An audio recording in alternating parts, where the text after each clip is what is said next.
were asked by the planning department's director to close our eyes and think about what we wanted for this city over the next 25 years. So that's what I did. I closed my eyes. I thought long and hard about what my vision was for the city of Newport News. Then I opened my eyes and I looked around the room and I realized that I was the only one on that committee that looked like me. And I also realized that the chances of the members of that committee still being here in 25 years was slim to none. And that sparked something in me.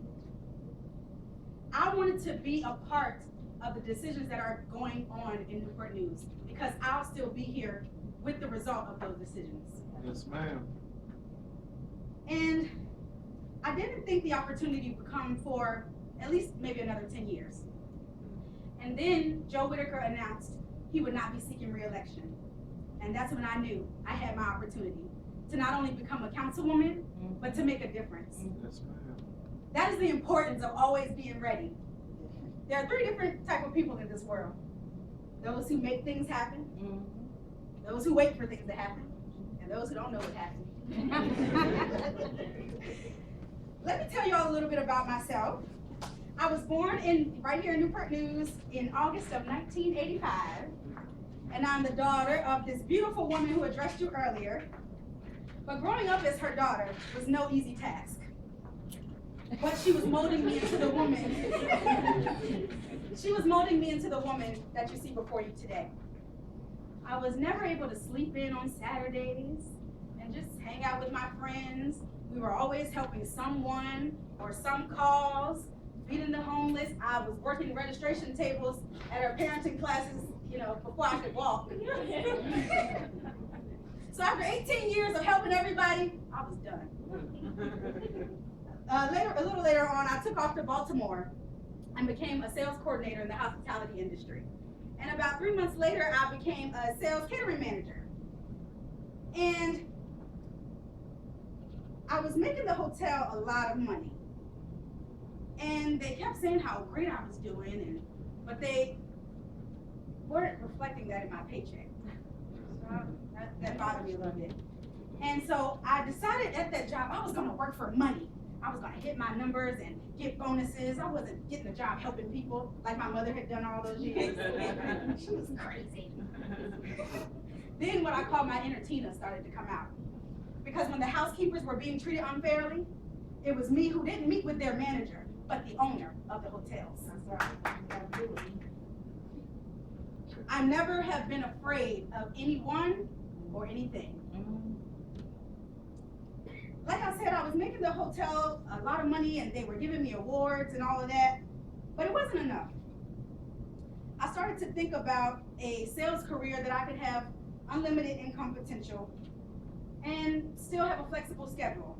And my mother had become a real estate agent here in Newport News, and so I decided to follow in her footsteps. Y'all see a pattern here?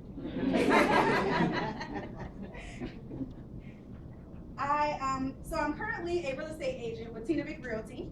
I am also the CEO of Gordon Enterprises, which is a business consulting company right here in Newport News. And I'm also the Director of Family Services for Habitat for Humanity Peninsula. And prior to joining Habitat, I was the Housing Projects Coordinator for the Office of Human Affairs under the direction of Ms. Leisha Shannon and Michelle Grant here. And most of you probably know OHA, we're in the Downing Gross, you see I still say we, we're in the Downing Gross Cultural Arts Center this way.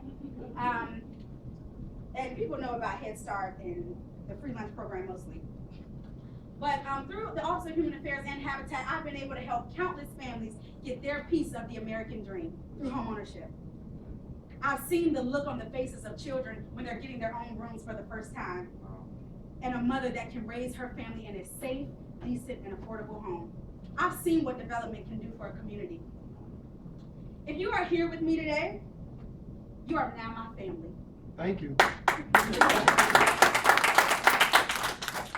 When you join Team Vick, as you are out in your neighborhoods, at your job, in your schools, and in your community, you are an extension of me.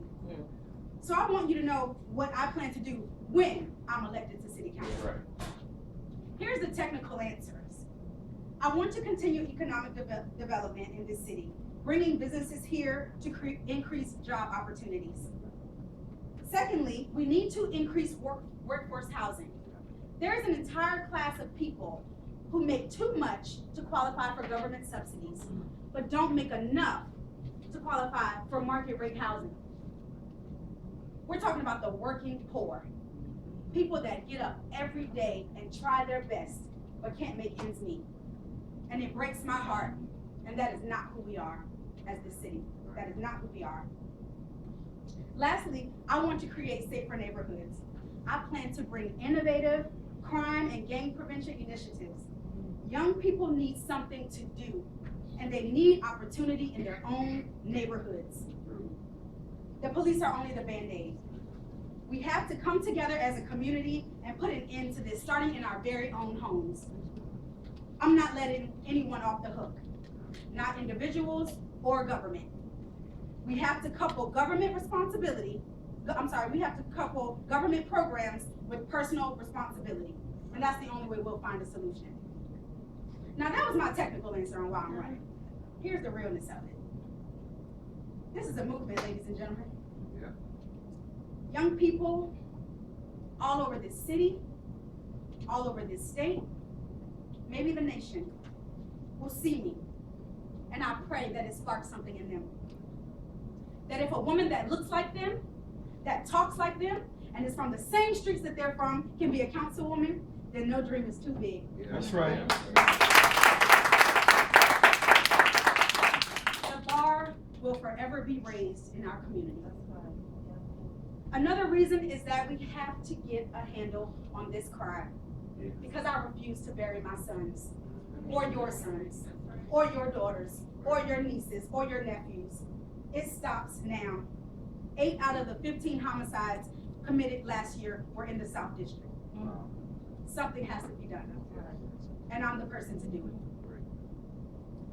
I mentioned earlier about me working in the sales office in Baltimore, and on my first day at the hotel, the housekeeping and wait staff, they just kept walking by my office and looking in and walking by, and I tried to say hi. You know, I'm really bubbly and like to talk to people.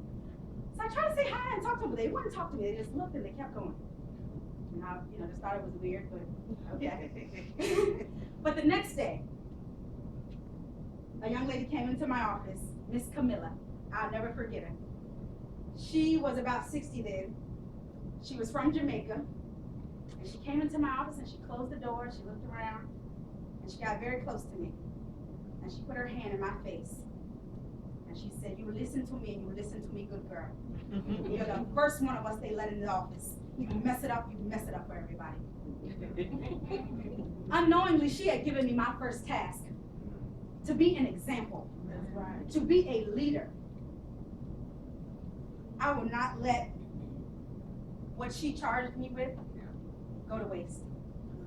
As I stand before you today, I am standing on the shoulders of Miss Camila, of my mother, of my aunts, of my grandmother, of my mentors, of my teachers, of my coaches, countless men and women who have poured into me, who have laid the foundation for me, and I will not let their hard work go to waste. I will take this community to the next level. So I need all of you at the polls on May 6th to do what? Vote. Vote. Vote. Vote. Vote. May 6th.